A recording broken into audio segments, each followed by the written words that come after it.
Vous écoutez un podcast de EJR Radio, la radio pour tous.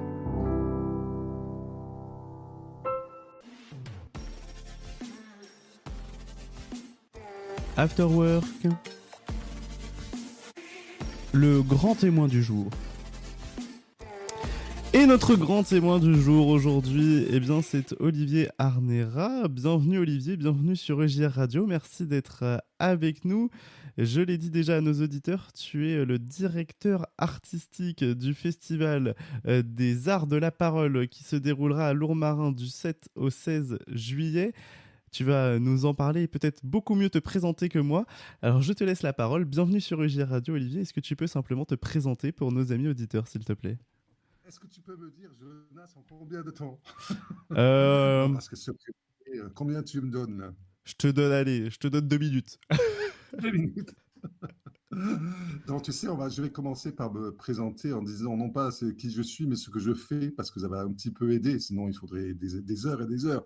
Mais en tout cas, voilà, ce que je fais, en effet, je suis un homme de théâtre, tu vois, en fait, qui a lancé quand il était jeune et qu'il était à la fois étudiant en théologie et en même temps étudiant en théâtre. Je faisais les deux à la fois et j'aimais les deux. Et je voyais dans les deux domaines plein de gens qui connaissaient rien de l'autre domaine. Et je me disais, tiens, ce serait bien de mettre tout ça ensemble. Et j'ai fondé, il y a 40 ans, une compagnie de théâtre que tu connais peut-être, qui s'appelle la compagnie SketchUp. Oui. Et figure-toi, cher Jonas, que nous allons fêter nos 40 ans d'anniversaire, ce qui ne nous rajeunit pas, mais en même temps, on est très fiers et très contents de cette traversée presque de cinquantenaire, quoi. Alors voilà, alors 40 ans de SketchUp. Et il y a 3 ans, ah oui, j'ai oublié de te dire quelque chose d'important, c'est qu'il y a depuis 30 ans, je dirige avec la troupe aussi un théâtre sur Marseille qui s'appelle Le Parvis des Arts. Et voilà qu'il y a 3 ans, passons dans le bon village de Lourmarin.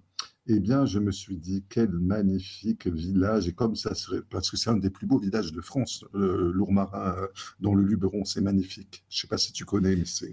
J'ai jamais pu y mettre les pieds, mais ce serait avec grand plaisir que, pourquoi pas Ah aller oui, voir Lourmarin. mais viens vite, pas seulement les pieds, mais mets-y-toi tout entier, viens vite, parce que ça vaut vraiment le coup. C'est un magnifique village. Et alors, dans ce magnifique village, on appelle ça le village à 3 clochers, parce il y a 2 églises et un temple protestant, très visible. Et il s'avère que le pasteur de Lourmarin, de Pertuis, enfin des villages là-bas, c'est Stéphane Bachmann. Et Stéphane Bachmann, ça a été un des amis qui, en fait, a créé la troupe SketchUp au début avec sa compagne Joséphine. Donc en fait, tu vois, tout ça, c'est une histoire d'amitié. Et donc on s'est dit, on va créer le Festival des Arts de la Parole de Lourmarin. Alors après, prochaine question, je peux te présenter le festival, mais c'est toi qui poses les questions, Jonas. Ben oui, écoute, je pense que après tu peux essayer de me remplacer si tu veux, mais après si tu veux tout faire, tu peux essayer. Mais toi, est-ce que tu peux me remplacer si je te pose des questions? Ah, si tu me poses une question sur le festival, ça va être compliqué, j'avoue. Hein.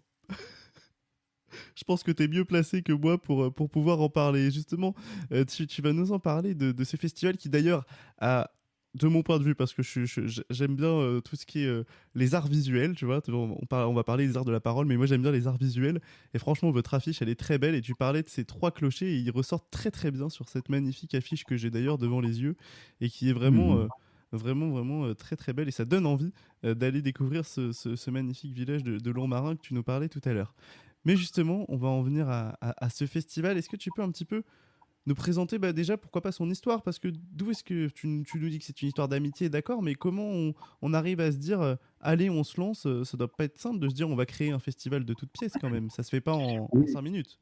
Non, ça ne se fait pas en 20 minutes, un peu plus quand même, en plusieurs journées. Mais en fait, peut-être je vais revenir sur le titre, si tu veux bien, le Oui. Festival des Arts de la Parole. Parce que vois-tu, moi, quand j'ai commencé le théâtre, il y a à peu près, comme je t'ai dit, il y a des dizaines d'années, en fait, on parlait pas beaucoup des arts de la parole. Le théâtre, c'était les arts de l'espace, les arts du corps, les arts de la danse. On était à fond là-dessus.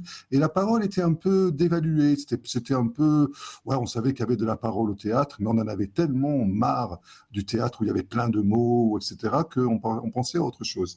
Et puis, il s'avère qu'il y a à peu près 5 ans, moi, j'ai lancé dans mon théâtre un cours d'art oratoire. un cours d'art oratoire qui prenait en charge à la fois, évidemment, la prise de parole en public, mais aussi l'éloquence, mais aussi tout ce qui est en lien avec la poésie et la littérature. Et c'est incroyable parce que très vite m'ont rejoint dans ce cours plein de gens, des jeunes, mais des moins jeunes, de toutes sortes de personnes, tant et si bien qu'il a fallu que je double ce cours, qu'on pourrait même le tripler. Et en fait, ce qui se passe, c'est que depuis à peu près 4 ou 5 ans en France, tu le sais certainement, il y a un renouveau des arts de la Mmh. parole. Mmh. Alors évidemment, il y a les grands oraux du brevet, du bac, etc. Mais au-delà de ça, il y a des joutes oratoires. De plus en plus de gens ont envie de prendre la parole et de prendre leur propre parole. Et ça, c'est complètement nouveau, me semble-t-il. Ça vaut la peine de dire aussi qu'il y a un centre à Paris qui vient de s'ouvrir, un immense centre qui s'appelle le Centre des Arts de la Parole. Alors, pourquoi les arts de la parole? Parce que la parole, c'est immense. Et puis-je me permettre de te lire tout ce qu'on fait, des spectacles, des concerts de texte, des écritures, de l'éloquence, du slam, du gospel, de la poésie, des débats, des scènes ouvertes, des ateliers découvertes. Il y a plein de choses, en fait, qu'on peut réunir sur art de la parole. Tant et si bien, Jonas, qu'à Lourmarin, nous avons sur une dizaine de jours, tiens-toi bien, 30 événements. Ah, quand Alors, même. 30 événements en 9 jours, c'est quand même super. Il y a plein de choses qui vont se passer. On va rentrer peut-être dans les détails du Ouais. programme, mais ensuite, oui, ça a été grâce à la contribution de plein de gens. Tu sais, on ne fait pas un festival tout seul. Et moi, J'imagine. c'est toujours facile là de parler, mais je suis très conscient que tout seul, j'aurais absolument rien pu faire. Alors d'abord, c'est un lien avec l'Église protestante unie de Lourmarin.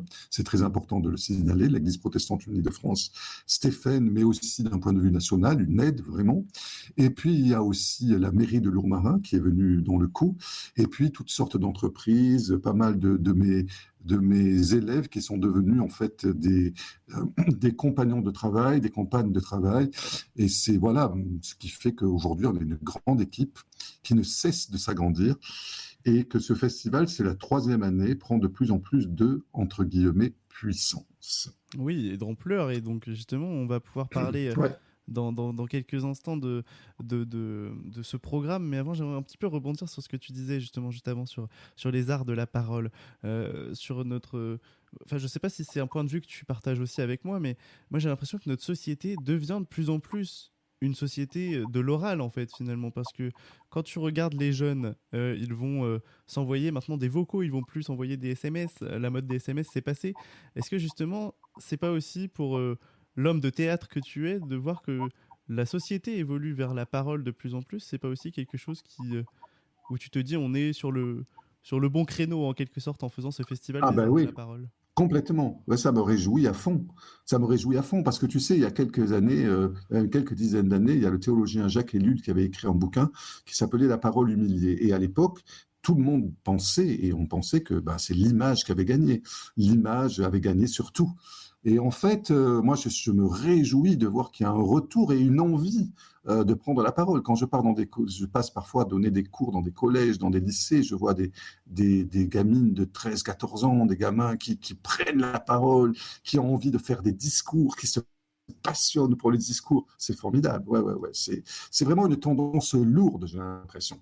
Ouais, une tendance effectivement et qui évolue dans le temps, j'ai envie de dire. Et puis tu parlais de l'éloquence, j'aimerais juste aussi placer ça parce que moi c'est un sujet, le handicap, qui me tient à cœur. Et je sais pas si tu as vu ça, mais à Paris, il y a eu la finale d'un concours d'éloquence qui s'est déroulé en juin dernier au Grand Rex, où c'était que des personnes en situation de handicap qui eh bien, se mettaient en scène justement leur éloquence à travers des poèmes, des choses comme ça. C'est aussi ça l'art de la parole, c'est que c'est ouvert à tous finalement. Ouais, c'est très très important, merci de le dire. Et non seulement c'est ouvert à tous, mais c'est très important que des personnes qui n'aient pas eu jusqu'à maintenant voix à la parole, qui n'ont pas eu leur voix, les personnes évidemment qu'on appelle des sans-voix, mais qui ont été entravées pour toutes sortes de raisons, prennent la parole. Et d'ailleurs, la parole, c'est dans tous les sens, curieusement, tu vois, même dans notre festival, il y a quelques années, nous avons fait un autre festival qui s'appelait Sur le fil et qui était un langage des signes. Et aussi notre manière de parler. Et bah oui, voilà, comme quoi se forme, et c'est ce qu'on retrouve dans le programme du Festival des Arts de la Parole, parce que tu l'as dit toi-même tout à l'heure, il est très riche. Est-ce que tu peux nous en parler un petit peu de ce programme? Parce que quand même, du 7 au 16 juillet, ça fait beaucoup de jours, il y a beaucoup de choses.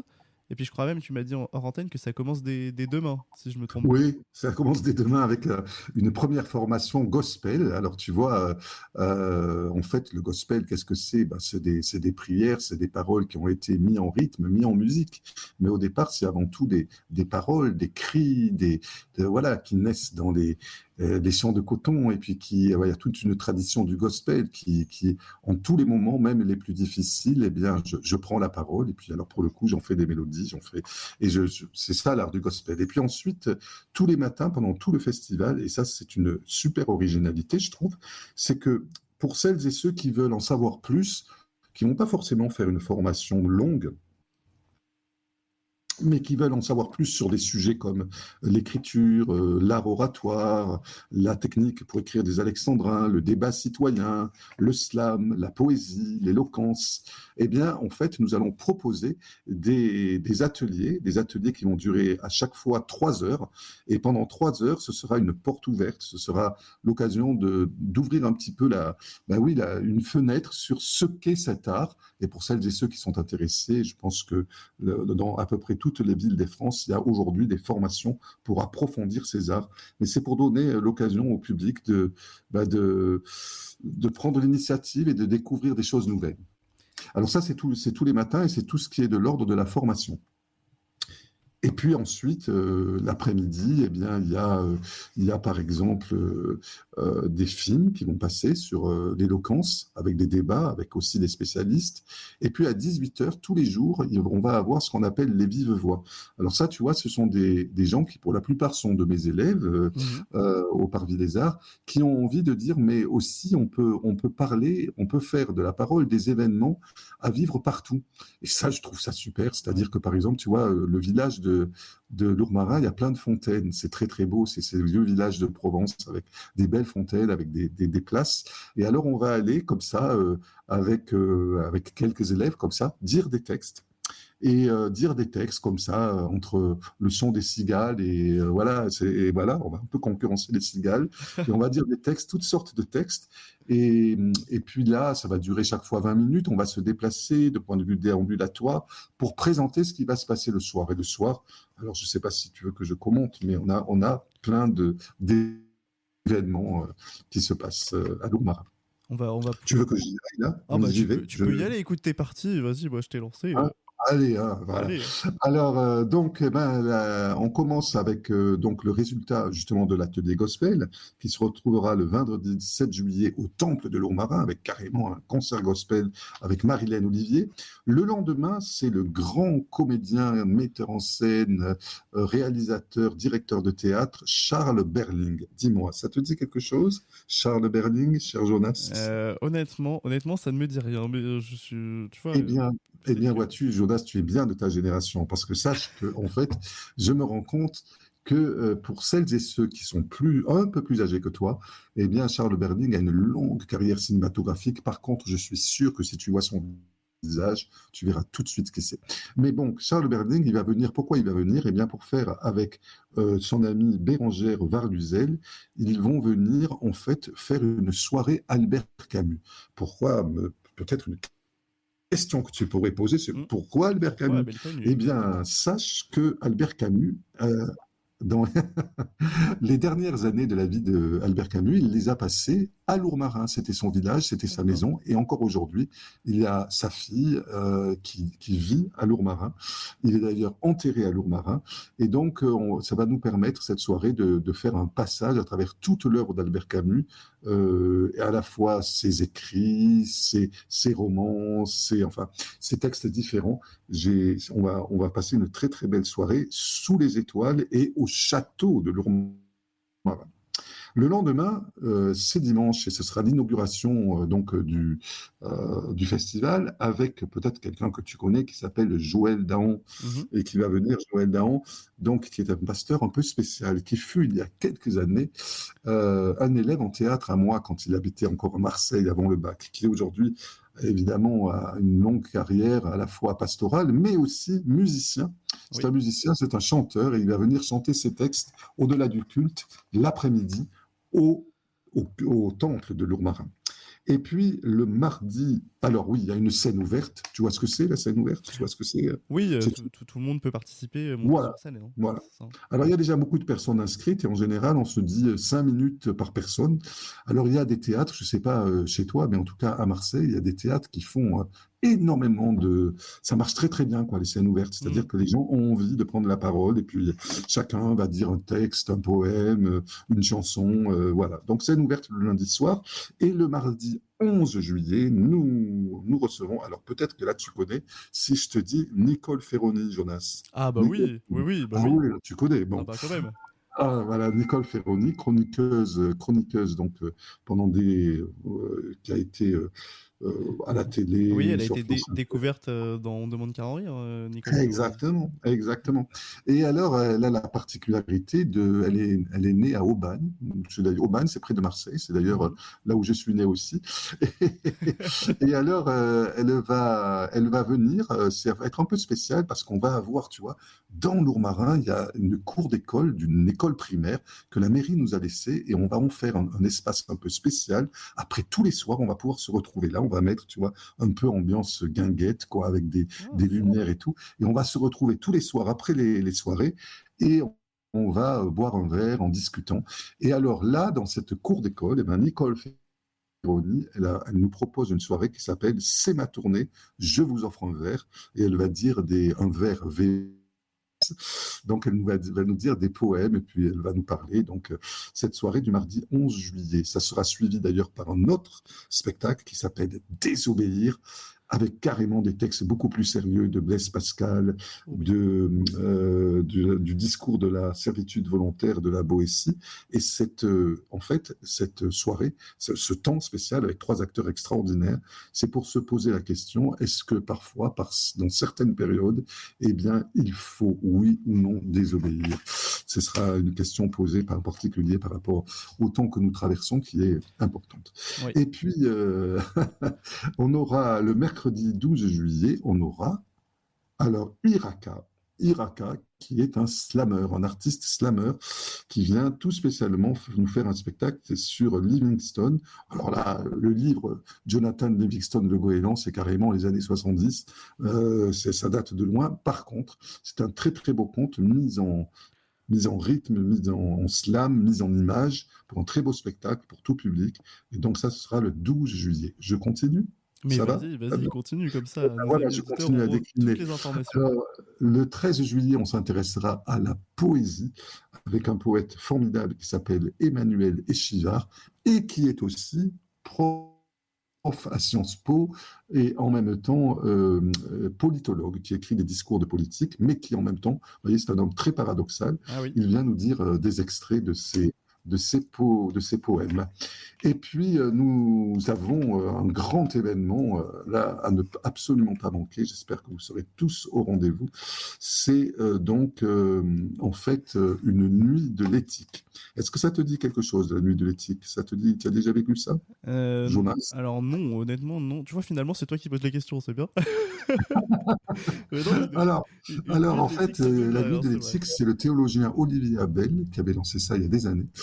En fait, et c'est l'idée, imagine-toi, qu'on va ensemble réfléchir, se poser des questions. En même temps, on va manger, on va boire, on va faire de la musique et tout ça. Et ça commence normalement au moment où le soleil se couche et ça termine au moment où le soleil se lève. Donc, on passe ensemble une nuit à discuter, à faire plein de choses. Alors là, on est un peu moins ambitieux au niveau du temps, c'est-à-dire qu'on commencera à 18h30 et qu'on terminera à minuit, mais avec 3 Ça va. personnes absolument formidables sur le sujet. On aura Emmanuel Échivard, dont je te parlais tout à l'heure, qui est politologue et qui viendra répondre à la question au moment où il y a un énorme discrédit sur la parole politique, Mhm. est-ce qu'on peut, oui ou non, croire encore à une parole politique? Voilà, très bon sujet. Ah oui. Et Ça puis, peut juste durer des après, heures, on hein. aura, ouais, on aura Céline Romer, qui est professeure de Nouveau Testament à la faculté de théologie de Montpellier, qui, elle, viendra se poser la question, et est-ce qu'on peut croire de là où elle est. Est-ce qu'on peut croire à la validité d'une parole religieuse ou spirituelle? Et elle le fera d'un point de vue, évidemment, de théologienne protestante. Et pour terminer, la troisième intervention sera celle de Bertrand Parier. Bertrand Parier, je ne sais pas si tu vois qui c'est quelqu'un de très connu qui a fait, en fait, Eloquentia. Eloquentia, c'est un super, il a fait aussi un film qui a eu énormément de succès. Et il a écrit un bouquin qui s'appelle La parole est un sport de combat. Le documentaire en question, il s'appelle À voix haute.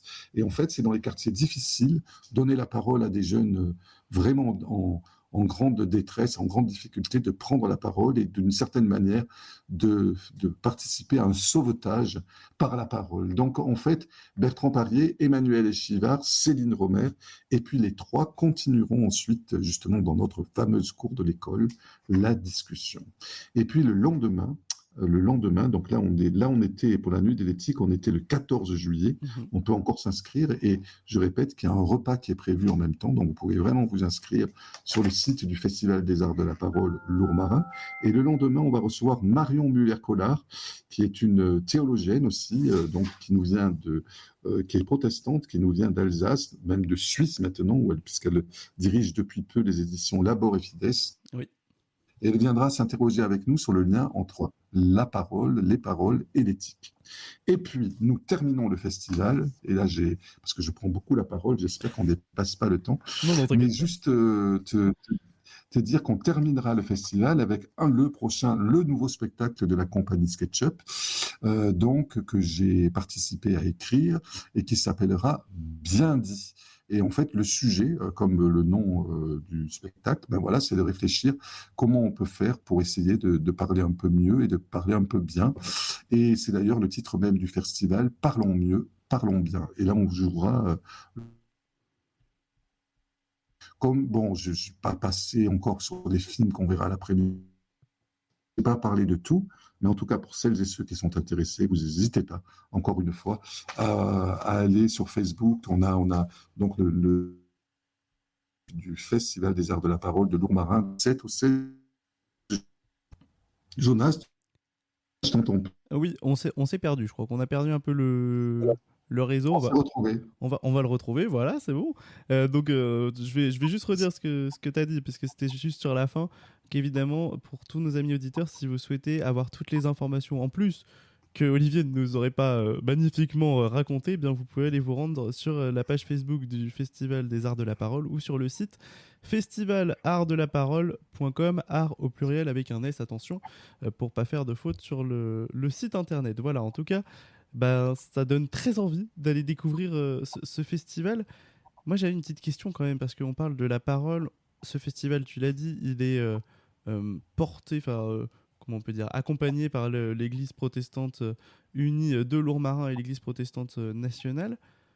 Quelle place a la parole, selon toi, puisque tu as fait des études de théologie, donc je peux quand même te poser la question, quelle place a la parole dans les paroisses? On sait que souvent on dit on va écouter la parole de Dieu. Cette parole-là, elle a aussi une place importante, et finalement c'est aussi pour ça que l'Église, elle est là aussi. Oui, bien sûr. Je pense qu'en tant que chrétien et en tant que protestant, évidemment, nous ne pouvons essayer, en tout cas, d'être au rendez-vous de la parole, parce que quand même, l'évangile de Jean commence en disant « Au commencement était la parole, était le verbe ». C'est ce qui est là au commencement. Et la parole s'est faite chair, s'est fait corps en Jésus-Christ. Alors, pour celles et ceux qui sont intéressés pour le lien entre la parole et par exemple, l'évangile, il me semble fondamental de constater combien Jésus, dans l'évangile, ne cesse de chercher la parole de ses interlocuteurs, qu'elles prennent eux leur parole. C'est sa quête tout le temps, même au moment des guérisons, toujours par une question, essayer de faire parler la personne, c'est important. Alors évidemment, la parole biblique aura en résonance. D'ailleurs, durant les célébrations, on va précisément revenir sur la parole biblique, durant les célébrations que nous vivrons ensemble, justement sur le statut de la parole, sur ce que nous avons à dire à partir de là. Mais en fait, il n'y a pas de parole qui n'est pas en dialogue, en fait. Et je crois que le Le malheur aujourd'hui pour beaucoup de religions, d'efforts religieux, c'est que c'est souvent une parole qui vient du haut vers le bas, comme à une époque on montait en chair et c'était là-haut, voilà, la parole elle descendait et puis c'est tout, il fallait la recevoir et c'est terminé. Aujourd'hui, vous avez remarqué que la place des pasteurs et des prêtres est un peu différente, elle est avec, la parole est avec et donc elle est en dialogue. Et je crois que, en tout cas, pour celles et ceux qui écoutent ce podcast ou cette émission et qui en particulier sont interpellés par l'évangile, eh bien, je vous invite en tout cas à être à l'intérieur de la culture qui est la nôtre, qui a à nous tous des acteurs de la parole, d'une parole constamment en dialogue. C'est un beau message et on parlait tout à l'heure de la parole dans la société. Quand on voit tout ce qui se passe en ce moment, puis surtout les gens, moi ce qui m'interloque, c'est que les gens ils disent on ne nous écoute pas. Mais est-ce que justement toi, quand on parle de la parole, que tout le monde parle de plus en plus finalement, ce qui est très bien puisque la parole prend une place de plus en plus grande dans notre société, on l'a dit tout à l'heure, est-ce qu'il n'y a pas un risque justement qu'il y ait trop de paroles? Oui, oui. Alors, c'est hyper important, merci de le signaler, parce qu'en effet, le trop de paroles, c'est soit le discours qui n'écoute personne, qui est que dans la tête, qui est, voilà, soit une espèce de logorée insupportable ou un bavardage de dérision. On peut parler pendant des heures pour ne rien dire. Mais curieusement, je vais te dire, je crois que la parole, la vraie parole, elle a besoin de silence. Elle a vraiment besoin de silence. Elle a besoin du silence pour naître. Et d'ailleurs, tu sais, Jonas, une vraie parole, quand elle intervient dans nos vies, en général, elle demande le silence après. On a besoin de silence parce elle est simplement vraie, elle est simplement différente. C'est vrai que on peut dire que comme à une époque, on s'est dit il y a trop d'images, peut-être on viendra un jour à dire trop de paroles. À la limite, Ah, on s'est perdu de nouveau, je crois. Hop, on va peut-être se retrouver. Voilà, c'est les aléas du une direct. fois, c'est une parole qui naît. Allô, allô? Oui, ça y est, Oui, c'est bon, on s'est retrouvé, je crois. allô? Oui, est-ce qu'on s'est retrouvé? Oui, ça y est. Oui, on s'est retrouvés. Je sais plus où j'en étais. Moi, je sais pas à partir de quel moment on n'a pas entendu. On en était à justement la parole et le fait qu'on pouvait penser qu'il y avait des fois qu'on allait peut-être dire dans quelques années Oui, qu'il y avait trop de paroles finalement. On parlait qu'il y avait ouais. trop d'images, peut-être trop de Mais, paroles. ouais, mais finalement, tant que ça parle, moi je dis, tant que ça parle, c'est plutôt bien, pour commencer. Il vaut mieux trop de paroles que pas de paroles du tout. Ceci étant dit, je pense que nous faisons tous les différences déjà dans nos vies entre les paroles qui comptent, les paroles qui portent, les paroles qui soutiennent et que les paroles qui ne sont que des bavardages insignifiants. Et en tout cas, eh bien, on pourra découvrir encore mieux ces arts de la parole. On l'a dit, il y en a beaucoup, donc vous pourrez, si vous êtes intéressé, eh bien, découvrir des spectacles, des concerts, de textes, des écritures, de l'éloquence, du slam, du gospel, de la poésie, des débats, des scènes ouvertes et des ateliers découvertes, on l'a dit tout à l'heure. Petite question peut-être purement pratique, là, pour le coup, pour nos amis auditeurs. Comment ça se passe parce que j'imagine qu'un festival comme ça, ce n'est pas gratuit. Comment ça se passe? Alors, on a plusieurs événements qui sont gratuits, hein. Il y a plusieurs événements gratuits et puis plusieurs qui, en fait, où il y a volontairement les prix ne dépassent pas 12 euros. C'est-à-dire que c'est entre 8 et 12 euros. Les formations chaque matin, c'est euros, ouais, voilà. Donc, on a voulu justement que ça soit pas cher pour que les uns et les autres puissent venir le plus nombreux possible et que surtout les finances ne soient pas une entrave. Alors, on peut le faire, ça, grâce à l'aide de beaucoup de partenaires, d'entreprises très, très libres par rapport à la question financière. Bah en tout cas, voilà, un grand merci à tous vos partenaires. Et puis je rappelle à tous nos amis auditeurs que si vous souhaitez plus d'informations, vous vous rendez sur la page Facebook du Festival des Arts de la Parole ou sur leur site internet festivalart au pluriel de la parole.com. Vous aurez toutes les informations.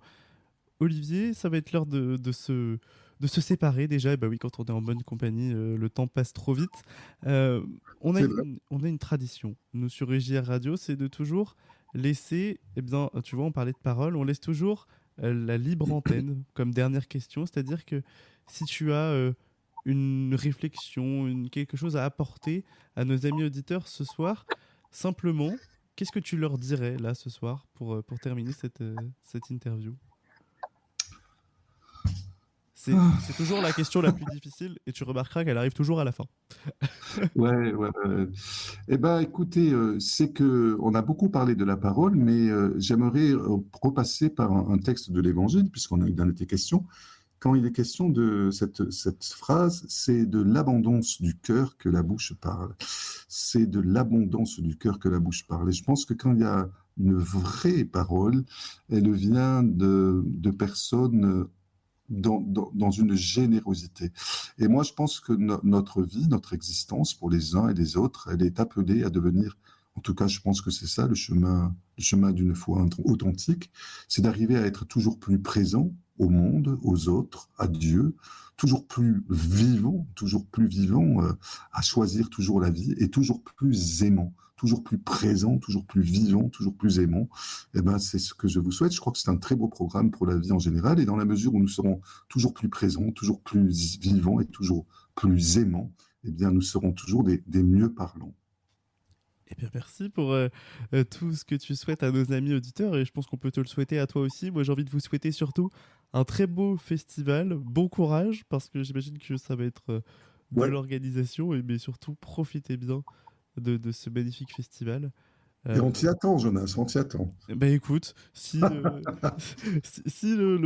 temps, bah ça va être compliqué parce que j'ai mes émissions là qui arrivent durant tout le mois de juillet, mais écoute, tu sais quoi, ça serait à réfléchir pour pourquoi pas on amène notre studio de radio l'année prochaine à la 4e édition parce que j'espère que vous allez faire une prochaine édition. J'espère aussi. Et pourquoi pas installer nos studios de radio dans le festival, ça sera avec grand plaisir et puis ça irait très bien puisque la radio c'est typiquement mettre au centre la parole. Exactement, exactement. Et bien écoute, ce sera à réfléchir. On vous souhaite en tout cas un magnifique festival. Merci d'avoir pris le temps de t'arrêter au micro de JR Radio, Olivier. Et tu en es toujours le bienvenu, peut-être pour, qui sait, nous parler de SketchUp, puisqu'on n'en a pas beaucoup parlé. Mais oui, pour nos 40 ans qu'on va fêter l'année prochaine, je viendrai volontiers vous en parler. Eh bien écoute, tu seras le bienvenu. Le micro te sera toujours ouvert sur JR Radio. Merci à toi et bon festival à tous les lourds-marins, lourds-mariens, je ne sais pas comment. Les lourds-marinois, je crois qu'on dit. Les lourds-marinois, les lourds-marinois. J'espère que je n'ai vexé personne. En tout cas, à tous ceux qui se rendront dans ce magnifique village de Lourmarin. Retrouvez After Work du lundi au jeudi en direct de 16h30 à 19h sur EJR Radio durant l'intégralité du mois de juillet avec Jonas. Vous n'avez pas pu vivre ou vous souhaitez réécouter un passage d'After Work? Aucun problème, tout est disponible en podcast sur toutes vos plateformes préférées dès le lendemain. EJR Radio, la radio pour tous.